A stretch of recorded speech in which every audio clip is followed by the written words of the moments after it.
सदियां गुजर गई।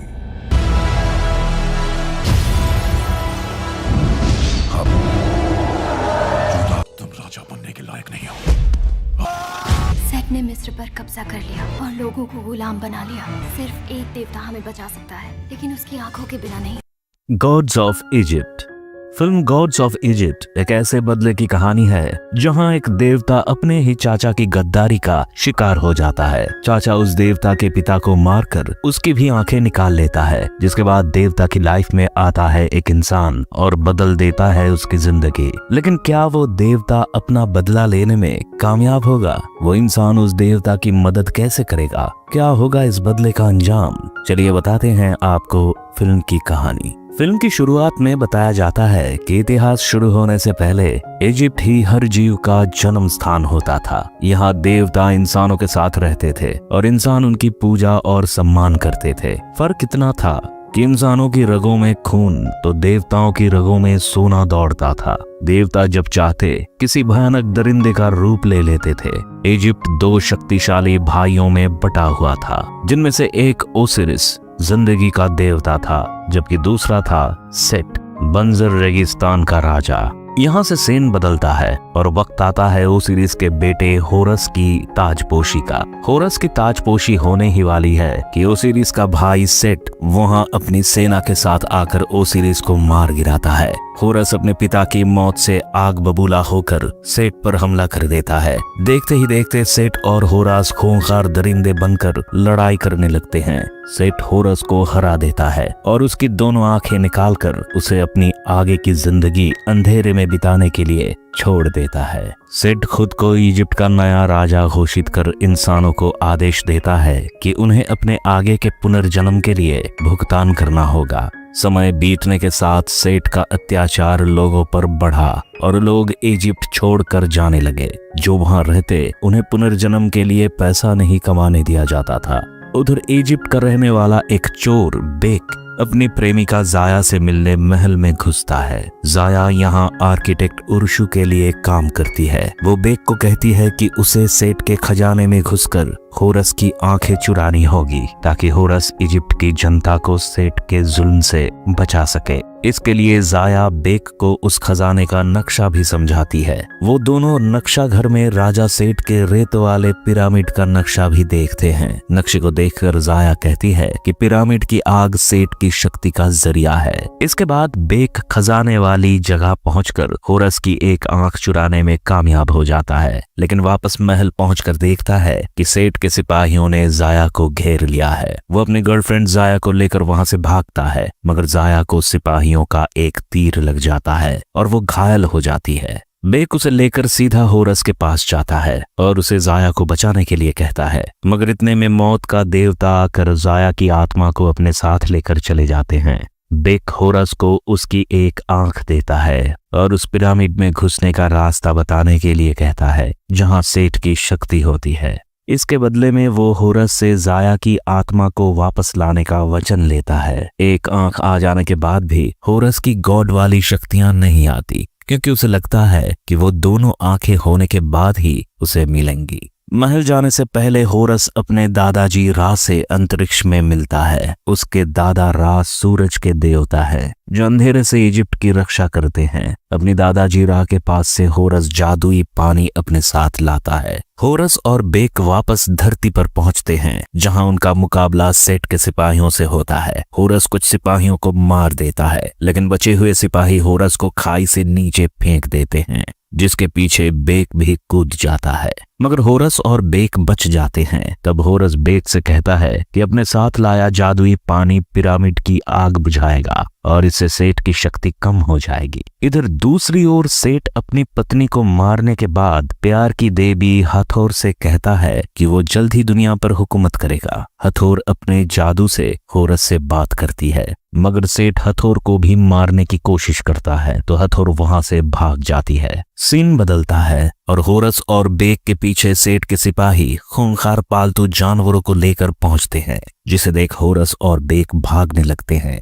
होरस और उन जानवरों की लड़ाई होती है, जिनमें एक जानवर मर जाता है। इतने में वहां प्यार की देवी हथौर आती है और दूसरे जानवर को खत्म करती है। हथौर सेठ के पिरामिड के रक्षक सिंह मानव के बारे में बताती है कि द्वार पर उन्हें एक जानवर मिलेगा जो उनसे एक पहेली पूछेगा। अगर वो इसे नहीं सुलझा पाते तो सिंह मानव उन्हें मार देगा। इस पर होरस कहता है कि वो बुद्धि के देवता थॉथ से मदद मांगेंगे। इसके बाद वो तीनों थॉथ से मिलते हैं, जो होरस की बात सुनकर मदद के लिए मान जाता है। वहीं अपनी प्रेमिका की याद में उदास बैठे बेक के पास हथौर जाकर कहती है कि वो प्यार की देवी है और उसका काम मुर्दों में जान डालना था। उसके हाथ में एक 42 सितारों का कड़ा है जो राक्षसों से उससे दूर रखता है। इसे होरस ने उसके लिए बनाया था। तभी हथौर जाया की आत्मा से बात करके उसे बताती है कि बेक उसके साथ है। तब बेक जाया से बात करता है और कहता है कि होरस और वो एक दूजे की मदद कर रहे हैं और जल्दी ही सब कुछ ठीक हो जाएगा। उधर होरस, हथौर, बेक और थॉथ पिरामिड के द्वार पर पहुंच जाते हैं, जहां बेक एक दरवाजे से पिरामिड के अंदर कूदता है और सबके लिए दरवाजा खोल देता है। यहाँ सिंह मानव उनसे एक पहेली पूछता है। थॉथ उसका सही जवाब देता है और होरस के लिए आगे का द्वार खुल जाता है। वो अंदर पहुंचते ही है कि होरस एक पिंजरे में फंस जाता है और उसके हाथ से जादुई पानी की बोतल भी गिर जाती है। तभी वहां सेट आता है और थॉथ का दिमाग निकाल लेता है। बेक किसी तरह उस बोतल को उठाकर आग के पास उसे उड़ेलने जाता है, मगर सेट उसे बातों में उलझाकर उस पानी की बोतल को बर्बाद कर देता है।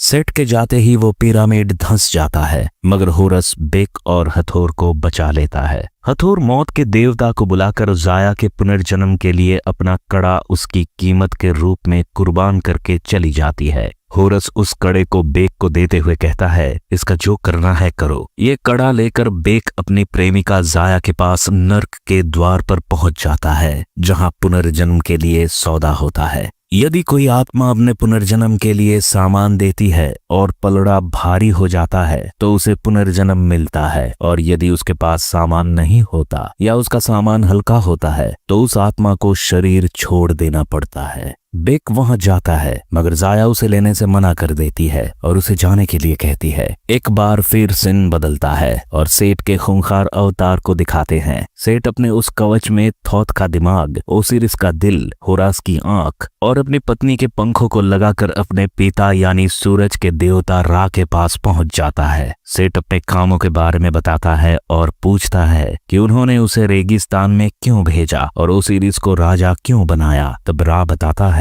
कि ओसिरिस एक अच्छा राजा था। रा उसे समझाते हैं कि वो सेठ को अपनी जगह देखना चाहते हैं, लेकिन सेठ कहता है मैं अमर जीवन चाहता हूँ।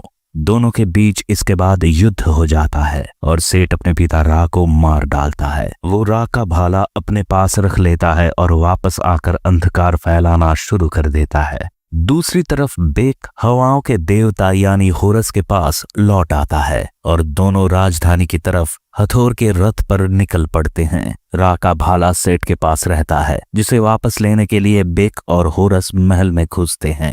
होरस दीवार से चढ़ते हुए मीनार की छत पर चढ़ता है, जो कि दूसरी तरफ बेक और उर्शु में लड़ाई शुरू हो जाती है और उर्शु मारा जाता है। होरस को मीनार के ऊपर सेठ मिलता है और उनके बीच लड़ाई शुरू हो जाती है। सेठ अपने भाले से होरस को मारने ही वाला होता है कि बेक वहां आकर सेठ का ध्यान भटका देता है। अब सेठ बेक के पीछे पड़ जाता है, मगर बेक चालाकी से होरस की दूसरी आंख को सेठ के कवच से निकाल लेता है। बेक उस आंख को होरस की तरफ फेंकता है, लेकिन खुद मीनार से नीचे गिर रहा होता है। तब होरस आंख को पकड़ने की बजाय बेक को पकड़ता है, मगर तभी सेठ के हमले से दोनों मीनार से नीचे गिरने लगते हैं और होरस अपने देवता वाले रूप में आकर बेक को बचा लेता है। उसे यह एहसास हो जाता है कि एक आंख के साथ भी वो देवता ही है। जिसके बाद होरस और सेठ के बीच लड़ाई होती है और सेठ के मरने के साथ ही ये लड़ाई खत्म होती है। होरस वो भाला लेकर अपने दादाजी की आत्मा के पास पहुंचता है और उन्हें जिंदा कर देता है।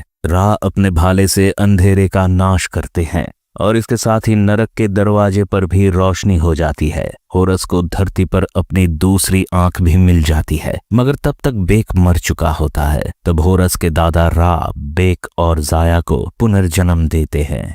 फिल्म के अंत में होरस की ताजपोशी होती है और वो इजिप्ट का राजा बनता है। वो घोषणा करता है कि पुनर्जन्म अपने अच्छे कामों से मिलेगा, न कि किसी और चीज से। इसके बाद बेक होरस को वो कड़ा दे देता है, जिसे लेकर होरस उड़ जाता है और फिल्म खत्म हो जाती है।